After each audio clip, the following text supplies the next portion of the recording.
The massive crystal chamber of the Galactic Council glowed with a soft blue light as Representative John Smith sat quietly in the human section. His gray suit looked plain compared to the colorful robes and strange biosuits of the 200 alien species around him. But that was exactly how he wanted it. Plain. Unassuming. Nothing to fear. The council speaker, a tall being with silver skin that rippled like water, raised all four of its arms. The vote will now begin on Resolution 47B, the containment and military suppression of the human species. Smith didn't move. He didn't need to. Through his neural implant, he was already sending a message back to Earth. It's happening. One by one, the alien representatives stepped forward to cast their votes. The aquatic merpeople bubbled their approval through their water tanks. The gas-based cloud mines flashed their agreement in patterns of light. Even the normally peaceful plant collective swayed their vine-like appendages in favor of war. Look at them all, Smith thought, keeping his face carefully neutral. So convinced of their superiority. So certain of their victory.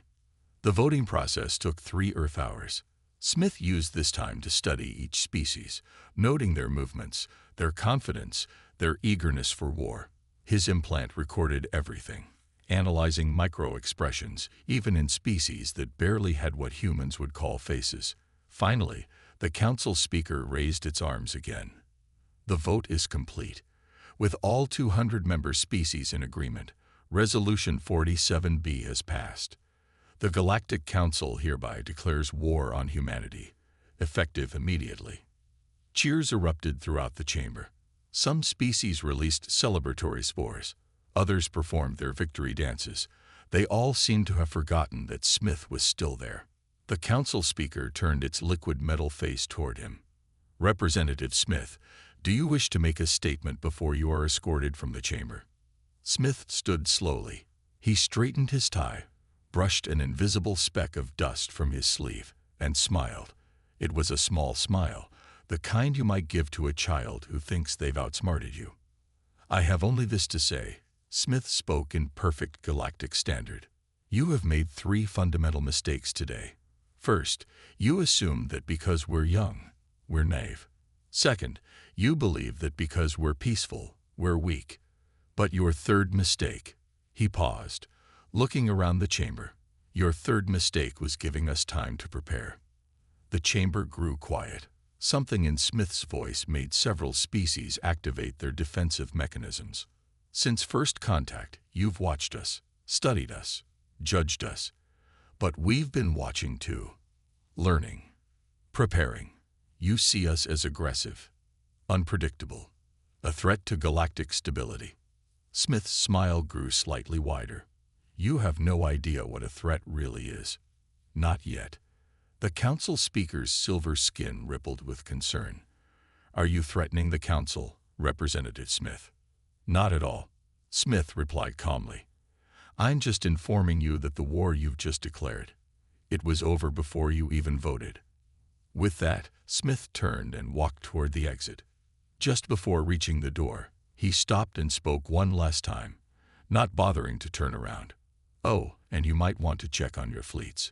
All of them. Right now. As the chamber erupted into chaos, with representatives rushing to their communication devices, Smith walked calmly through the corridors of the council building. His neural implant was already connecting him to the human defense network. Status. He subvocalized. The AI's response was immediate. All systems green. Operation Checkmate is in effect. Phase 1 complete. Awaiting Phase 2 authorization.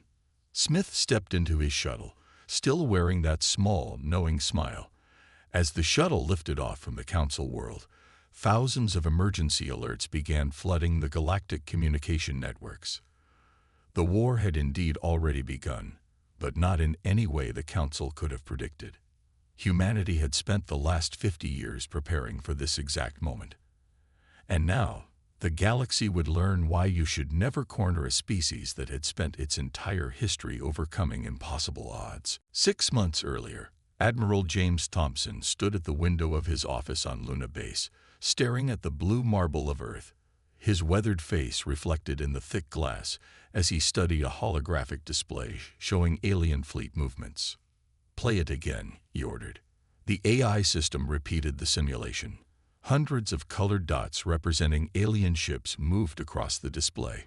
To most observers, it would look like normal trade routes and military patrols. But Thompson hadn't spent 40 years in space to be fooled by appearances. "Stop," he commanded. "Zoom in on Section 7. A hologram enlarged, showing a cluster of ships near the edge of human space. They moved in what looked like random patterns, but Thompson saw something else. Something that made his stomach turn. "They're practicing," he muttered. "Running invasion simulations right under our nose." His office door slid open, and Director Lisa Brown walked in. Her usually perfect uniform looked wrinkled, suggesting she'd been working through the night. She carried a data pad that glowed with classified information. "You saw it too?" she asked, not bothering with greetings. Thompson nodded. "The Mer People's Third Fleet is running attack patterns. The Cloud Mines are positioning sensor arrays. Even the Plant Collective is growing new warships." He turned to face her. "They're preparing for war." "It's worse than that," Brown said, handing him her datapad. "Our deep cover agents just reported. The Council is holding secret sessions, all 200 species, no humans allowed." Thompson read the pad, his frown deepening. "They're voting on something. Something big." He looked up at Brown. "How long do we have?" 6 months, maybe less." Thompson walked to his desk and pressed his hand on a hidden scanner. A secret compartment opened in the wall, revealing a red folder marked Protocol Omega. "Then it's time," he said, picking up the folder. "Humanity has planned for this since we first met aliens. We knew this day might come." Brown's eyes widened. "Protocol Omega. That's our doomsday plan. Are you sure?" Thompson opened the folder. Inside were detailed plans, created by Earth's best strategists over 50 years. Plans for a war against not one alien species, but all of them. "Look at these fleet movements again," he said, pointing to the hologram. "They think they're being clever. Subtle. But every move they make tells us their plans." He smiled grimly. "And every move they make proves they don't understand humans at all." Brown walked to the hologram, studying it. "They expect us to fight like them, to follow their rules of war." "Exactly," Thompson said. "They think we'll defend our colonies, fight for every planet, die gloriously in space battles." He shook his head. "They don't understand that humans learned something important a long time ago." "What's that?" "Sometimes the best defense is to make your enemy think they're winning." Thompson pressed a button, and the hologram changed to show human space. "We're going to give them exactly what they expect. Empty colonies, weak defenses, a frightened, retreating humanity." "While in reality," Brown began, "in reality, we've been building hidden fleets for decades, placing sleeper agents in their worlds, creating weapons they can't imagine." Thompson's voice was cold. "They think they're hunting us, but we're about to show them what it means to fight a species that turns survival into an art form." Brown looked at the Protocol Omega documents. "Should I notify the President?" "Already done," Thompson said. "As of this morning, Operation Checkmate is active. Every human colony is quietly evacuating. Every fleet is moving into hidden positions." He walked back to the window, looking at Earth. "Let them think we're weak. Let them declare their war." "And then?" Brown asked. Thompson's reflection smiled in the glass. "And then we show them why you should never push humanity into a corner. Because we don't just fight to win. We fight to make sure nobody ever tries to fight us again." Outside the window, Earth continued its peaceful spin, while deep in space, humanity's trap was already set. The galaxy was about to learn a harsh lesson about underestimating humans. The Council's combined fleet emerged from hyperspace near Earth's largest colony on Mars. 10,000 alien ships filled the space around the red planet, their weapons charged and ready. The fleet commander, a tall cloud mine named High Admiral Blue Storm, expected heavy resistance. Instead, they found silence. Status report: Blue Storm flickered, its gas-based body glowing with confusion. Colony appears abandoned, High Admiral, reported a Mer people officer, bubbling through its translator. No ships in orbit, no active defenses, only automated systems running life support. Blue Storm's glow dimmed slightly. This wasn't right. Humans were supposed to be aggressive, ready to fight for every inch of their territory. But Mars, their biggest off-world colony, was empty. Check the other colonies, Blue Storm ordered. All of them. Reports flooded in from across human space. Mercury base, abandoned. Venus stations, automated. Luna base, empty. The Jupiter moons, deserted. Every human colony, every station, every outpost, all evacuated. Only Earth remained, surrounded by its basic defense fleet. Impossible. Blue Storm flickered angrily. They couldn't have moved so many people so quickly. This is a trick. Suddenly, warning alarms blared across the fleet. Automated defense systems on Mars activated, but not the simple weapons the Council expected. Quantum mines materialized from hidden dimensions. Gravity wells appeared from nowhere. Eye-controlled drone swarms emerged from the planet's surface. Evasive action. Blue Storm shouted, but it was too late. The automated defenses weren't meant to win. They were meant to trap. In the chaos that followed, no one noticed the small quantum fluctuations appearing at strategic points around the fleet. No one saw the hidden human ships emerging from their dimensional pockets, positions they had prepared years ago. On the bridge of the HMS Silent Thunder, Commander Tom Wilson watched the alien fleet's confusion with cold satisfaction. His ship, along with thousands of others, had been waiting in quantum space, invisible to normal sensors. "All ships report ready," his tactical officer said quietly. Wilson nodded. "Send the signal." Operation Checkmate, Phase 2. Across human space, the real human fleet revealed itself, not the defensive fleet protecting Earth. That was just for show. This was humanity's true military power, hidden for decades while they let the galaxy think they were merely a young, developing species. The alien fleet found itself surrounded.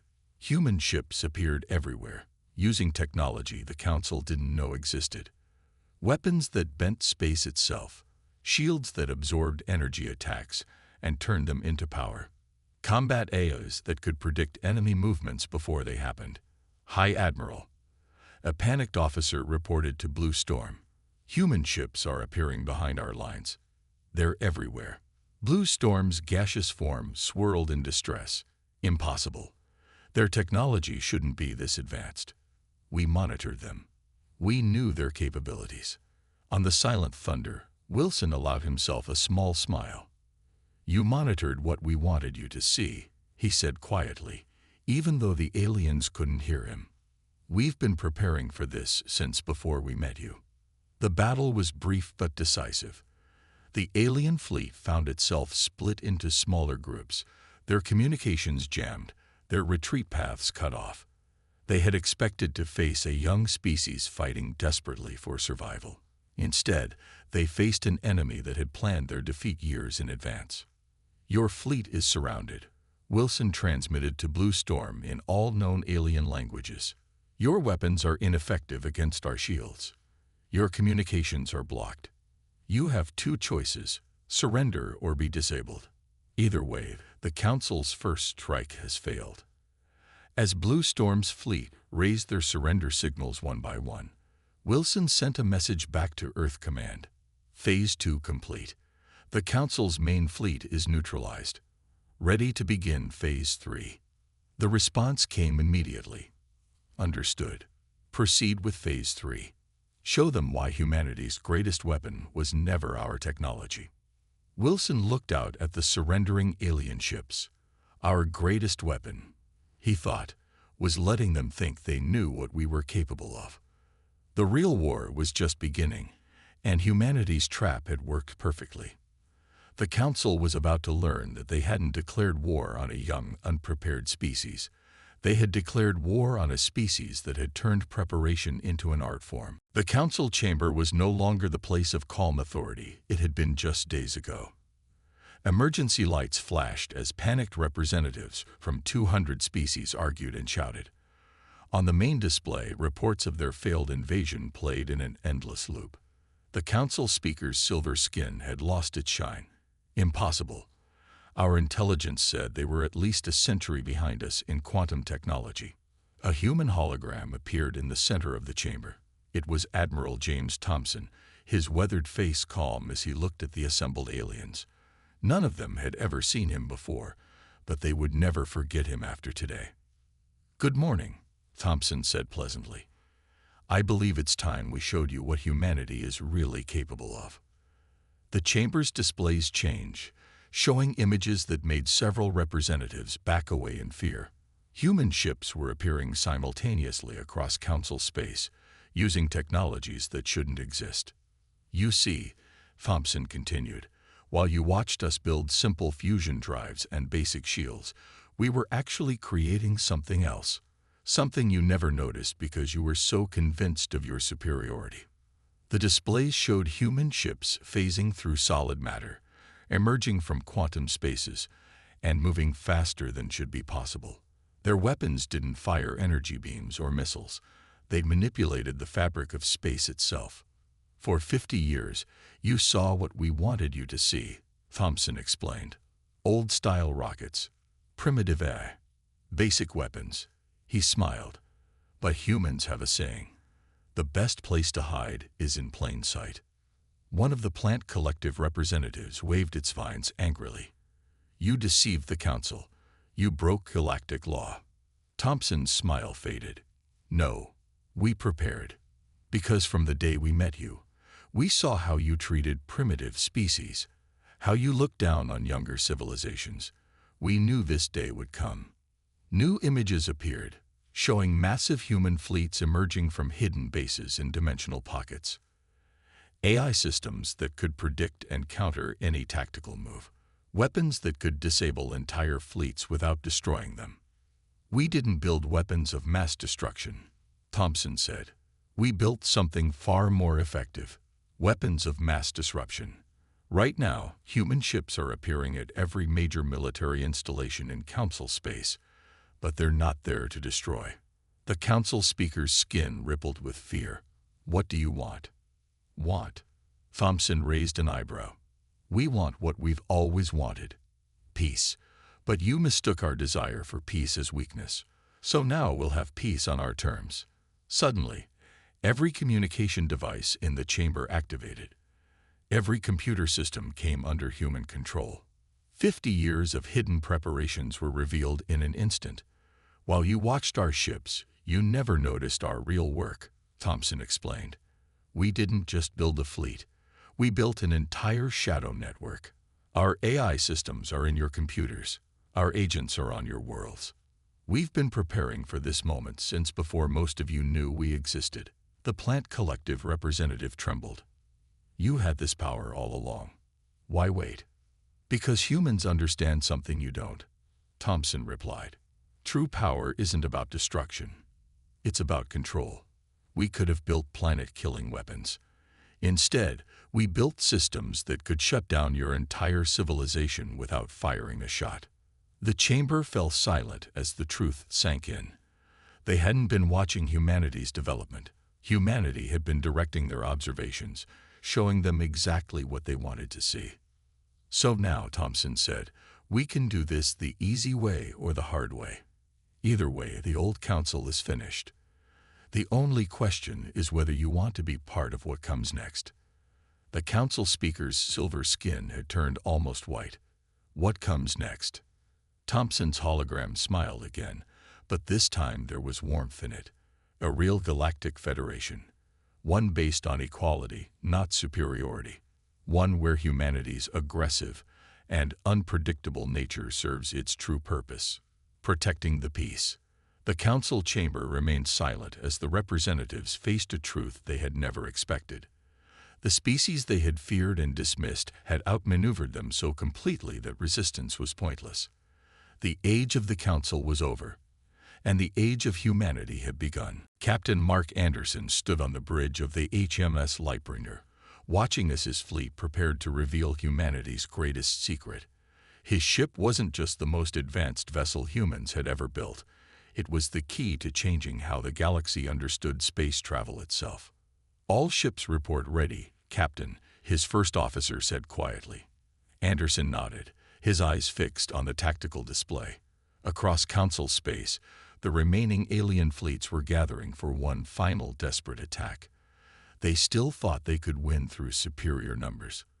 They were about to learn how wrong they were. "Send the signal," Anderson ordered. "Operation Starfall begins now." Across human space, thousands of ships activated their quantum cores simultaneously. This wasn't the simple faster-than-light travel the Council knew. This was something else entirely. "Sir," his science officer reported, "dimensional anchors are stable. The network is ready." Anderson took a deep breath. 50 years of preparation had led to this moment. Execute Phase 1. The Lightbringer's engines hummed to life, but they didn't move in normal space. Instead, the ship created its own pocket of reality, a space between spaces. Through the view screens, the crew watched as reality itself seemed to bend. To all Council forces, Anderson broadcast on all frequencies. "You are about to witness why humans spent 50 years studying quantum physics while pretending to struggle with basic spaceflight."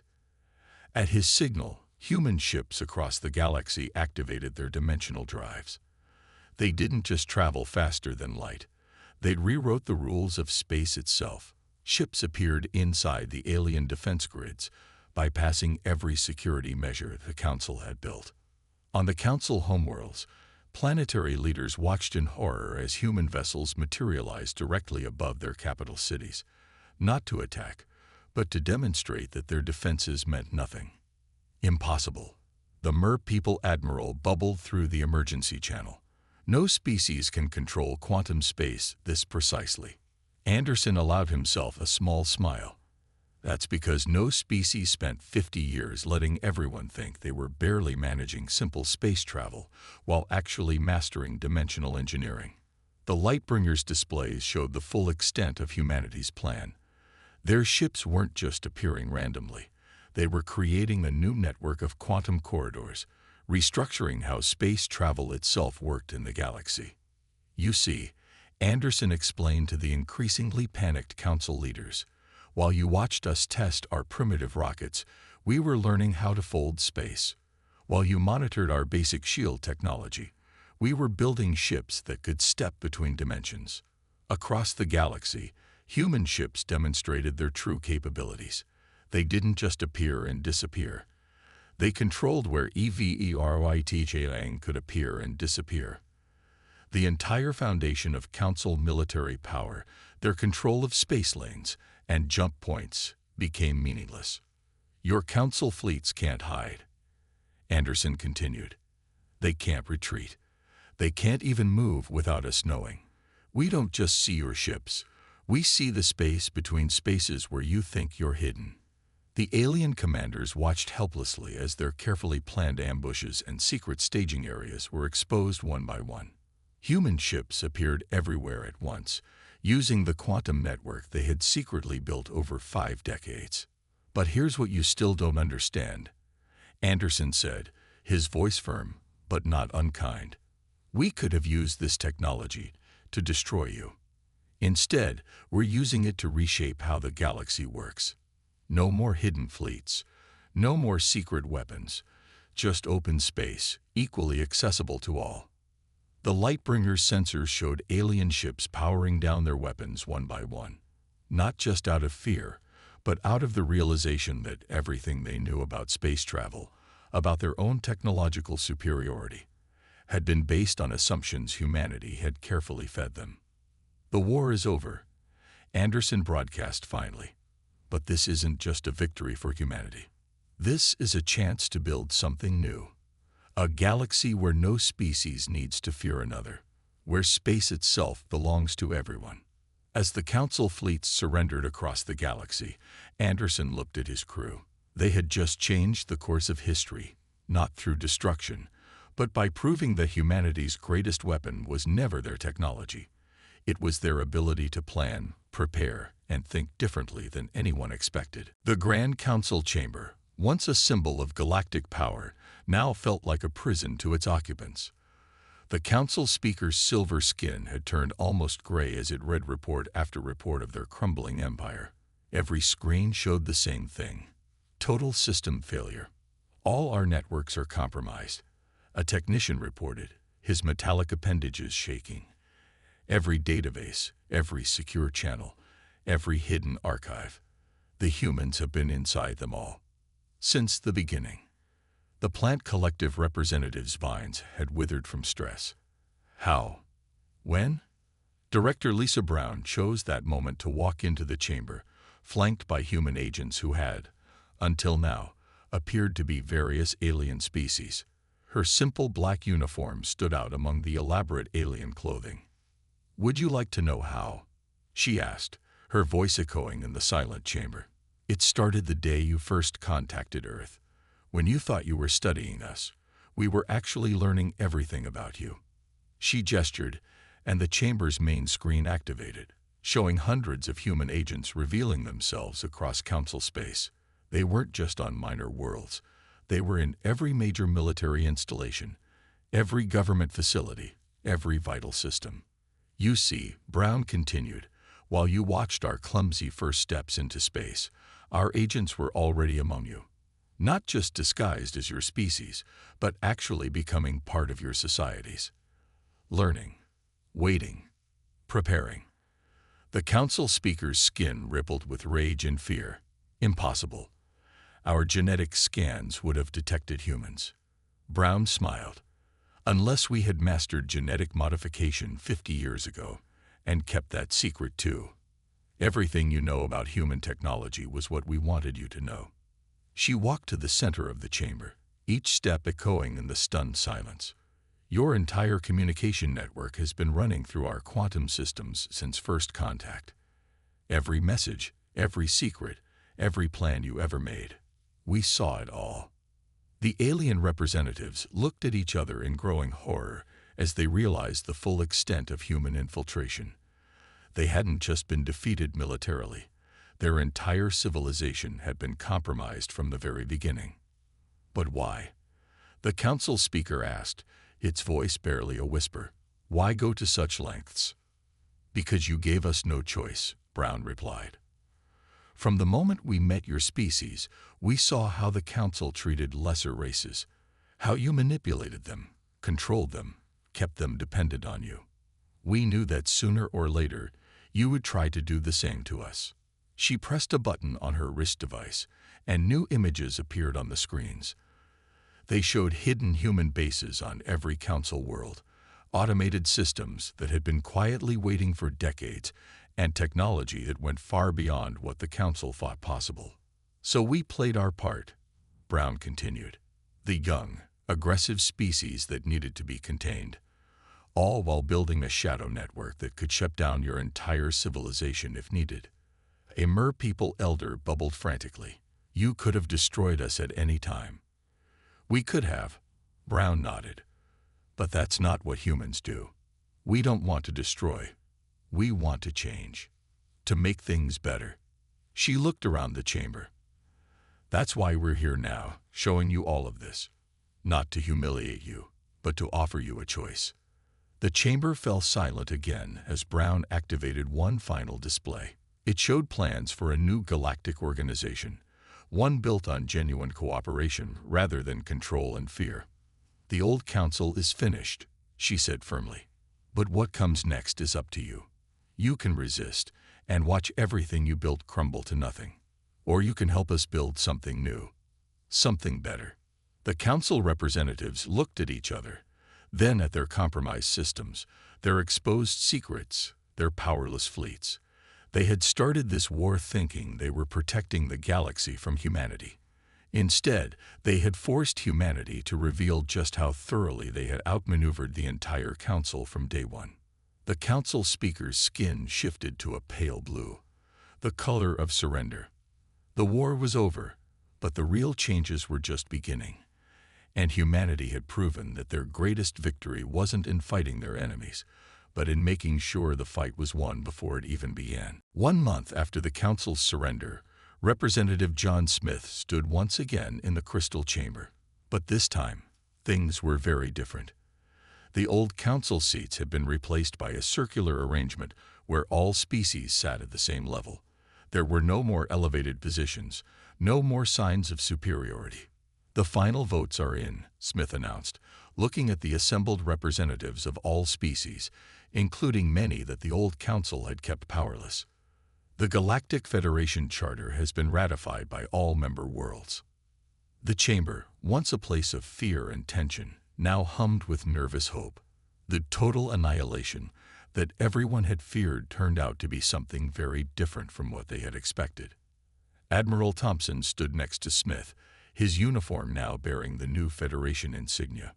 "Let the record show that humanity's response to the Council's declaration of war was not the destruction of their enemies, but the destruction of the very concept of enemies." The screens around the chamber showed scenes from across the galaxy. Old Council military bases were being converted into trade centers. Restricted technologies were being shared with all species. The quantum network, once humanity's secret weapon, was now connecting all worlds equally. "Some of you feared we would take revenge," Thompson continued. "That we would use our hidden strength to dominate the galaxy as the Council once did." He smiled. "Instead, we're dismantling the entire system that made such domination possible." Director Brown stepped forward, holding a data crystal.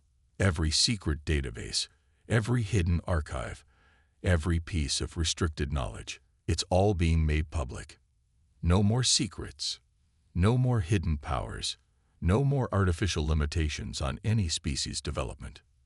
The former council speaker, now just one representative among many, watched in amazement as centuries of carefully guarded power structures disappeared. "This is why you called it total annihilation," it said quietly. "You weren't destroying us. You were destroying the old way of thinking."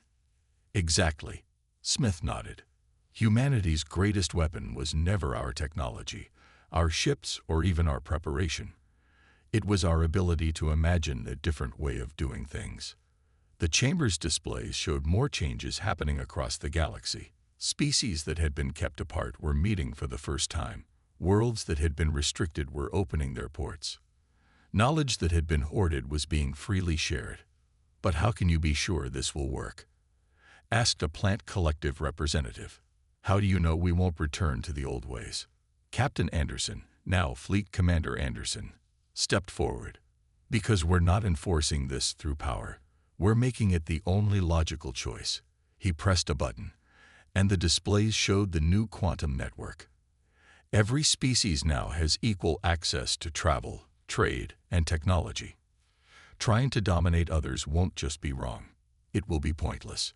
The chamber filled with light as the new Federation systems came online. The quantum network that humanity had built in secret was now the foundation of a new galactic civilization. The old council's greatest fear was that humanity would destroy the galaxy, Smith said, looking around at all the representatives. "Instead, we destroyed something far more dangerous, the idea that any species has the right to control another." As the first session of the new Federation came to an end, representatives from all species found themselves doing something that had never happened in the old council chamber. They were talking to each other as equals, making plans together, sharing ideas freely. Thompson watched it all with satisfaction. "You know," he said quietly to Smith, "when we planned for this day 50 years ago, we weren't sure it would work. We thought we might have to fight a real war." Smith smiled. "But we discovered something important along the way. True power isn't about destroying your enemies. It's about making the very concept of enemies obsolete." As the representatives left the chamber, the final screens showed the new Federation motto: "Together in peace, equal in strength, united in progress." The age of the Council was over. totally annihilated not by weapons or war, but by humanity's greatest gift to the galaxy, the ability to imagine and create a better way forward.